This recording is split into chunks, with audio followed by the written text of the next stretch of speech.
Hello good people, hope you're doing well and keeping safe. My name is Kara Teacher and welcome back to my channel.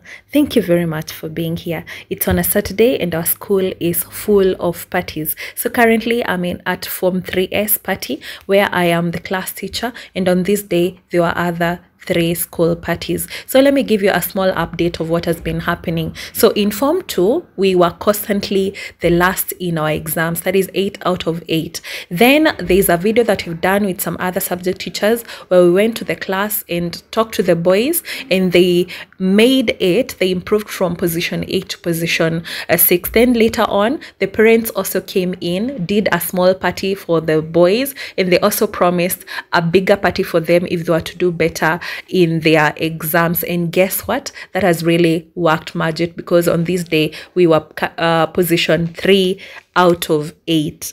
Oh my. So parents contributed money and made this party happen, and on top of that there are monetary tokens, not only for the best students but for all the students. So that is very, very encouraging. But before we get to the monetary part, there's a very inspiring story from one of the Kagumo old boys who is a captain. His name is Captain Maranga, who narrates the challenges that he went through before he became one of the best pilots in the world. So let's listen to what he had to say. Good afternoon, everyone. Good afternoon. I can't even begin to explain just how excited I was when we drove into this compound, because it brought back memories of my time when I was a student in this school. Now, what's your school number? 15663. So everybody's like 15 something? Well, my school number is 2849. I was born not too far from here. And from Nyeri town, you go out like 9 kilometers towards the Aberdares in a place called Kagumo. And as a little boy, one day I became aware of something that was droning in the sky.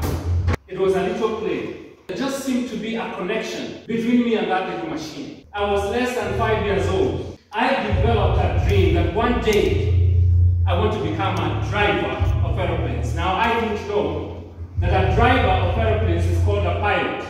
I would write my name as Pilot Peter Maranga. But that's the beauty about dreams. Nobody can stop you dreaming the biggest dream that you want to dream. No, it doesn't matter where you are born, where you come from. You can dream the biggest dream in the world. Indeed, there was this tall tree. I would climb this tree and go right to the very top and look around and imagine that I'm in the air. I'll tell the small boys that are still on the ground, I can see London, I can see New York, and the tall skyscrapers. It was all in my imagination. What you believe and what you conceive, you receive. I did my certificate of primary education in Standard 7, as we used to do back then. And when the results came out, I was admitted to Kagumo High School. And you must count yourself lucky and blessed to be in this school. I got my first pair of shoes because I was going to high school. In my home there was no running water. And here there was running water in the dormitory. My dormitory was Mungopos, just next door. We used to call it the house of the Scarlet Brothers. I was living in a dormitory that had a paved surface like this. I came from a house that was dark floor and mud walls. And I was here for 4 years. When I was in Form 2, I joined the school basketball team. And one day when I was in Form 3, the British Army landed 2 helicopters at the field. But the moment I remember to this day is when they took off. I stood there mesmerized as the 2 helicopters disappeared into the farthest distance. In fact, by the time I turned around to walk back to the dormitory, I realized that there was no one else standing there. I do Form 4, by God's grace I did well, and I was accepted to come back to Kagumo for Form 5 and 6. One day when I was in Form 6, I was walking with a friend of mine, Titus. Ahead of us were 3 boys. One of the boys bent down and picked up a scrap of paper. He announced, they have advertised for pilot trainee scholarships. I rushed there and I grabbed this piece of paper. Now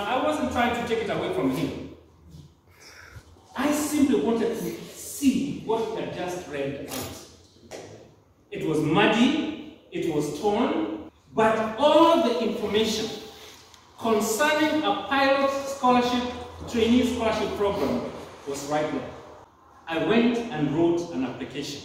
And a few weeks later, right here in this school, I got a letter inviting me to go for an interview for this pilot trainee scholarship program by the UNDP that was being run by the Directorate of Civil Aviation. The school is in session, and this interview is going to be held in Nairobi. Nairobi is not a place that I knew. The interview is supposed to be held at 8 in the morning. I can't leave and travel to Nairobi and be able to present myself for interview at 8 in the morning. I needed to travel at least a day before. Spend the night in Nairobi. Where there's a will, there's a way. I got the permission to go for this interview. I got off Machakos bus station. I began to wander around, and I finally find myself in the central business district of Nairobi. And I go look at the Hilton, then walk down Moi Avenue. And as I'm walking down Moi Avenue, I forgot to say this, the only person I knew who could have helped me was my cousin, and I knew she worked in a bank. But I didn't know which bank. I'm just walking down aimlessly. I see a bank. It's a Barclays bank. Today they are called Absa. I walk in with my naivety, and I go to the reception desk. And there was a lady sitting there. I greet her, then I ask her, do you know Wangari Mutuota? Turns back like this, and she says, there she is. What are the odds to go to a big city like Nairobi? The one person that you know, you have no idea how to find me. And the first place that I asked, it turns out that that's the bank where my cousin worked, and she was right there. And as it turns out, she was living in Madaraka Estate. Between Madaraka Estate and Wilson Airport, there was absolutely nothing. That's Wilson Airport, that's why your interview will be. God has a way of causing circumstances to work, to lead you to your destiny. I find there are hundreds of us. The interview was not just for Kenya, it was for Kenya, Uganda, and Tanzania. The interview was going to take 5 days. And in the end, I was one of the 20 that was selected to become the beneficiaries of this pilot trainee scholarship program. So I left high school and went straight to flying school. It was in the year 1974. 1974, December, I finished my Form 6 here at Kagumo High School. And that same December, I went to flying school, to the East African Civil Flying School in Uganda. End of 1975, I proceeded with my colleagues to Britain's Air University in Perth, Scotland, where I did my commercial pilot license training with something that was called multi-engine rating, and something, for those of you that are interested in aviation, instrument rating. And by the end of 1976, I was a fully qualified pilot with a commercial pilot license, multi-engine rating, and instrument rating. Now that means I was a pilot qualified to be able to fly multi-engine aircraft and in all sorts of weather. When you've got an instrument rating, it means you can fly without having to see where you're going. And I came back 1977, ready to join East African Airways. The African community back then collapsed. We were out of a job even before we had got into one. And the government of Kenya decided that those of us that were interested in joining the Air Force could join the Air Force. So I joined Kenya Air Force. Went for military training in Lanet, was commissioned as an officer in the Air Force, and began to fly with the Kenya Air Force. And sometime around 1978, one day we were doing exercises, and as we were running around,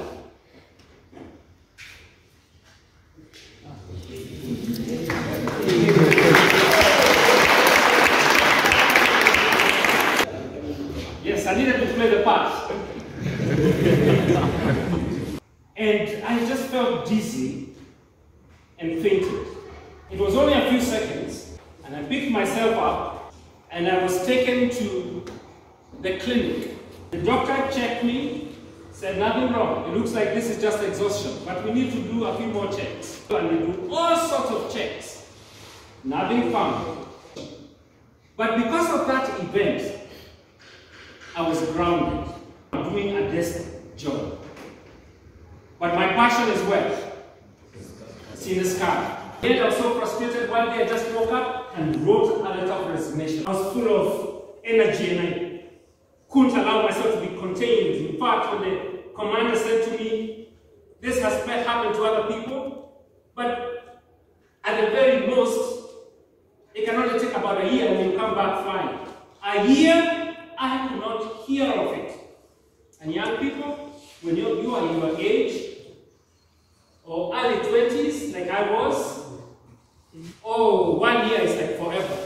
I contacted a company down at the coast called Leisure Airways, and they were very keen to have me on board. But I needed to renew my license first. And to renew your license, you have to go to an aviation doctor who has to do a medical checkup. And this is something that pilots have to do every year. So I go to the aviation doctor, and he checks me. But before he checks me, there's a form that you fill. So I fill this form. Then I get to a question. It has many, many questions. These questions are supposed to reveal what kind of state of health you're in. And one of the questions asked, have you ever suffered unconsciousness? My first instinct was to say no. There's a place with a statement, I certify that all the information I've given on this form is true to the best of my knowledge. So I went back and I said, yes, I have suffered unconsciousness. And the moment you answer that way, the next question was, what were the circumstances? The doctor checked me and there was absolutely nothing wrong. He said, you are in perfect shape. However, I cannot give you a medical certificate. Because of this answer you've given here, I need to talk to the doctor who attended you. To come back after a month. I went away, came back after a month, nothing had been decided. I'm living in Nairobi, I don't have a job, I'm trying to live here and there. And another month, and another month, and another month. And finally it was a year. Without a job. And one day the same doctor, when I went to see him, said, you can do a job with the Director to Civil Aviation. Of course, at that point I wanted any job, but it was a desk job. And my heart is where? The sky. I am still on a desk job. 1982. 1983. I'm still where? 1984. 1985. I felt like I was mark timing. In fact, the worst was that this is the office where my colleagues, my peers, would come to renew their licenses. A wise man said, love what you do until you can do what you love. 1985, 1986, 1987, 1988. That's when finally, and because time is running out, I don't have time to tell the details, when I finally got my license back. This is 11 years since I was first grounded. Life sometimes will throw things on your lap that you never bargained for. But when you're thrown against the wall, you don't shatter. You bounce back. And I was able to leave the Directorate of Civil Aviation and get a job with a company called Air Kenya at Wilson Airport. And I flew with them for 1 year. And in 1989, Kenya was recruited. And I applied. And I got a job at Kenya Airways to be the most junior pilot, what is called a second officer, on the Fokker 50 aircraft. My colleagues at that time, my peers, who had gone on and interacted, were captains on the Airbus 310. A wise man said, I would rather be at the bottom of the ladder that I want to climb than be at the top of a ladder that I do not want to climb. And yes, I went on from being a second officer to becoming a first officer, to becoming, to flying the Fokker 50, to flying the Boeing 737-200, to the Boeing 737-300. I went on to fly the Boeing 767. I went on to fly the Airbus 310 as a co-pilot, and then became a captain on the Boeing 737-300, became a captain on the Boeing 767, became a captain on the Boeing 777, became a captain on the Boeing 787, the Dreamliner, one of the most modern aircraft in the world. And a few years ago, 2 years ago, I had the singular honor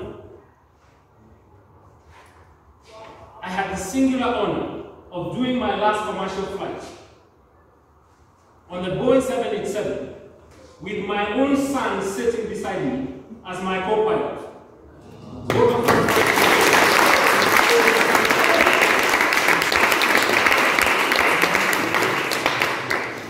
Somebody has challenged me to write a book from the dream to the dreamland. Watch this space. Wow, that was very inspiring to our students. So next, all the students introduced themselves and talked to the parents and told them what they aspire to become. So what I can say, we have got so many engineers to be. So next, there were monetary tokens, and the money was given to the top 3 students, the 5 most improved students. And because in this class we work as a team, we have a total of 10 groups, and each group has 5 or 6 students. So the money was given to the best group and the most improved group. Then next, there was money for the subject champions, and the subjects that were given were the compulsory subjects, that is English, Kiswahili, mathematics, and the 3 sciences. Then later on, some money was given to all the students. So we are very grateful for what the parents did, and the boys later promised to do their best in KCSE.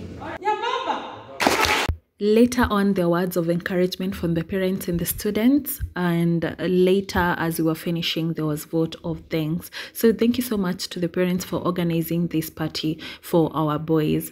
Thank you very much for watching till the end. I don't take it for granted, and kindly do not forget to subscribe and like my videos. Till next time, people, goodbye and God bless.